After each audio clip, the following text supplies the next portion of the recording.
अस्सलामुअलैकुम वरहमतुल्लाहि वबरकातुहू। दोस्तों, मैं हकीम मोहम्मद इरफान हाशिम अपने यूट्यूब चैनल के ऊपर आपका इस्तकबाल और स्वागत करता हूं। उम्मीद करता हूं कि दोस्तों आप सभी खैर आफियत से होंगे।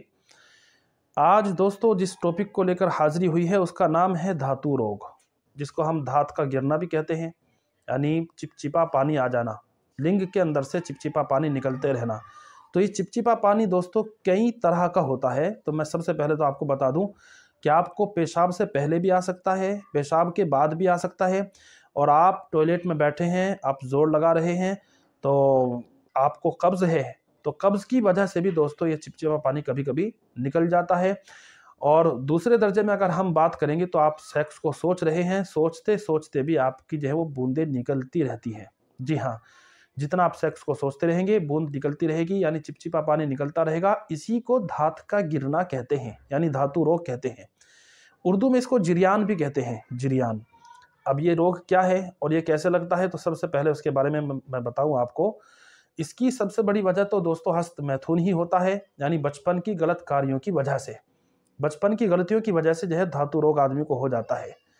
क्योंकि वीर्य के अंदर पतलापन आ गया और नस के अंदर खराबी आ जाती है और मसाना के अंदर गर्मी जब पैदा हो जाती है और पट्टे दोस्तों कमज़ोर हो जाते हैं, तो फिर हल्का सा शहवत का ख्याल आ जाने से, सेक्स का ख्याल आ जाने से आपका चिपचिपा पानी, यानी जिसको धातु रोग जैसा कि मैंने अभी बताया है, तो वो आपका जो है वो निकलता रहता है, चिपचिपा पानी आता रहता है। तो सबसे पहली जो ज़रूरत है वो दोस्तों इस बात की है कि आप अगर हस्त मैथुन कर रहे हैं तो उससे तो आप बिल्कुल तौबा करें, पक्की सच्ची तौबा करें एकदम, कि हस्त मैथुन नहीं करेंगे। क्योंकि अगर आप हस्त मैथुन करते रहे, ख़ासतौर से मैं उन लड़कों को कहना चाहूँगा जिनकी अभी शादियाँ नहीं हुई हैं, तो अभी हो सकता है कि आपको इसके नुकसान समझ में ना आ रहे हों, लेकिन कल जब आपकी शादी होने वाली होगी उस वक्त इसके नुकसान समझ में आएंगे, लेकिन वक्त हाथ से निकल चुका होगा। तो अगर आप अनमैरिड हैं तो आज ही दोस्तों, आज चूँकि इलाज के लिए वक्त भी है और इलाज कराना कोई ज़्यादा मुश्किल भी नहीं है, तो सबसे पहले इसको जो है आप ठीक कराने की कोशिश करें कि मेरा जो धातु रोग है, जो जिरियान है, इसको कैसे जो है मैं ठीक करा लूँ। तो ठीक करने के लिए सबसे पहले जैसे कि मैंने अभी बताया कि आपको हस्त मैथुन बिल्कुल छोड़ देना है, और हस्त मैथुन को छोड़ने के लिए आपको तन्हाई छोड़नी है। जी हाँ, अगर आप तन्हा बैठ रहे हैं, तन्हाई इख्तियार कर रहे हैं, अकेले बैठ रहे हैं, अकेले में रह रहे हैं, तो अकेले बिल्कुल भी ना रहें। अकेले रहेंगे तो आपके दिमाग के अंदर कुछ ना कुछ चीज़ें आती रहेंगी, कुछ ना कुछ खुराफात दिमाग के अंदर आती रहेगी और आदमी उन चीज़ों के अंदर फिर मुलव्विस होता रहेगा और ऐसा बार बार करता रहेगा, और करने के बाद पछताता भी रहेगा। पछताने से फिर कोई फ़ायदा नहीं होता है। मैं और आप सभी जानते हैं कि कितने नुकसान इसके होते हैं। तो धातु रोग, हस्त मैथुन, यानी हस्त मैथुन इसकी बहुत बड़ी वजह है, तो सबसे पहले उसको छोड़ना है। दूसरा, अगर आप अल्कोहलिक हैं यानी शराब पीते हैं, तो आपको शराब पीना बिल्कुल छोड़ देना चाहिए। इसकी वजह से भी वीर्य के अंदर अच्छा खासा फ़र्क पड़ जाता है। तंबाकू है, पान गुटखा है, इस तरह की जो चीज़ आप इस्तेमाल कर रहे हैं उनको भी आपको बिल्कुल छोड़ना है। इनसे भी आपकी वीर्य के ऊपर फ़र्क पड़ता है। जी हाँ, अगर आप बहुत ज़्यादा गर्म चीज़ें खा रहे हैं तो इनसे भी आपके वीर्य के ऊपर भी फ़र्क पड़ता है और मसाने के अंदर गर्मी भी पैदा हो जाती है। तो इसलिए इन चीज़ों को भी छोड़ना है। मैं बात कर रहा हूँ उन रोगियों के लिए जिनको धातु रोग है। जी हाँ, ये सारी की सारी चीज़ें उनके लिए है। तो अब एक बात दोस्तों मैं आपको बताना चाहूँगा, बहुत सारे लोग कह दिया करते हैं कि खा पी के ठीक हो जाएंगे, लेकिन अगर आपको धातु रोग है तो आप खाने पीने से भी ठीक नहीं होंगे, क्योंकि जितना आप खाते पीते रहेंगे उतना ही जो है वो निकलता भी रहेगा। तो इसलिए ज़रूरत इस बात की है कि जो आप खा रहे हैं, पी रहे हैं, वो आपकी बॉडी में लगना भी है। उसको जो उसके अंदर विटामिन्स हैं, प्रोटीन है, तो उसका जो एक फ़ायदा होना चाहिए वो भी आपको फ़ायदा मिलना चाहिए सही माने में। तो पूरा फ़ायदा लेने के लिए उस चीज़ का रुकना दोस्तों ज़रूरी है। रुकने के लिए दवा है, ये हमने दवा बनाई है, इसको सफ़ूफ़े हयात कहा जाता है। सफ़ूफ़े हयात ये हमारा ही दिया हुआ नाम है। मैं आपको दवा दिखा दूँ एक बार, ये दवा है।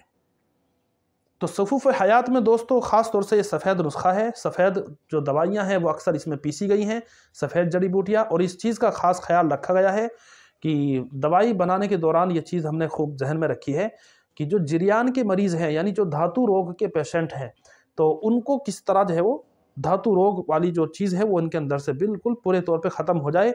तो आपके वीर्य को गाढ़ा करने के लिए और धातु रोग जैसी घातक और बहुत ही मोहलिक मर्ज़ को भगाने के लिए सबसे अच्छा और सबसे कामयाब जो नुस्खा है वो दोस्तों यही है। और बहुत ही अच्छी जड़ी बूटियों से इसको जो है हमने तैयार किया है अल्हम्दुलिल्लाह। परहेज़ के साथ अगर इसको इस्तेमाल कर लिया जाए तो ये हमारा दावा नहीं बल्कि बहुत, क्योंकि दावा तो खुदाई दावा करना सही भी नहीं होता है, लेकिन जंगल की जड़ी बूटियां हैं। किसी हकीम ने अपनी बात में बिल्कुल सही कहा है कि जंगल की बूटी है दावा नहीं खुदाई का, शिफा कुदरत के हाथ है बहाना है दवाई का। तो ये जो चीज़ है दोस्तों, जंगल की जड़ी बूटियां हुआ करती हैं। तो अगर आदमी इसको इस तरह इस्तेमाल कर रहा है जिस तरह उसको बताया गया है तो धातु रोग से उसको पूरे तौर पे छुटकारा मिल जाएगा। बल्कि इसका सबसे बड़ा फायदा ये होगा कि आदमी दूसरी चीज़ों के अंदर एक बहुत बड़ा फायदा देखेगा, जैसे कि वीर्य का पतलापन, तो वो इससे दूर हो जाएगा। क्योंकि धातु रोग में सबसे बड़ी जो वजह होती है वो वीर्य के पतलेपन की भी होती है। वीर्य पतला होगा तो आपको जो है धातु रोग होएगा, आपकी बूंद बूंद पेनिस से जो है वो निकलती रहेंगी, लिंग से निकलती रहेंगी। तो उस चीज़ को दोस्तों ख़त्म करने के लिए वीर्य का गाढ़ा होना ज़रूरी है। गाढ़ा करने के लिए ही हमने ये दवा बनाई है अल्हम्दुलिल्लाह। और गाढ़ा करने के लिए दोस्तों हमने शराइत भी पहले बताए हैं, उन शराइत का भी आदमी जो है ध्यान रखेगा अगर, तो फिर उसको जो है मुकम्मल जो कामयाबी जो उसको चाहिए वो उसको मिल जाएगी। आज की वीडियो में दोस्तों इतना ही। आप हमारी दवा को, हमारे नुस्खे को पूरे हिंदुस्तान में कहीं भी किसी भी कोने में बैठ कर के मंगा सकते हैं, कोई दिक्कत नहीं है। पूरी राजदारी और अमानतदारी के साथ आप तक दवाई पहुंचा दी जाएगी इंशाअल्लाह। और आज की वीडियो में दोस्तों फ़कत इतना ही। अस्सलाम वालेकुम, अल्लाह हाफिज़। आपसे दोस्तों रिक्वेस्ट है, एक गुजारिश है कि आप हमें कमेंट भी करते रहा करें, अपनी जो राय है उसमें रखते रहा करें, ताकि हम भी फिर आगे हमारी क्या राय है और हम उसके लिए क्या बतला रहे हैं वो भी बातें इंशाल्लाह आप तक पहुंचती रहेगी। क्योंकि आपके कमेंट हमें मिलते रहते हैं तो अच्छा लगता है। तो इसलिए मैं गुजारिश करना चाहूँगा कि आप अपनी राय ज़रूर कमेंट में हमें लिख करके भेजें।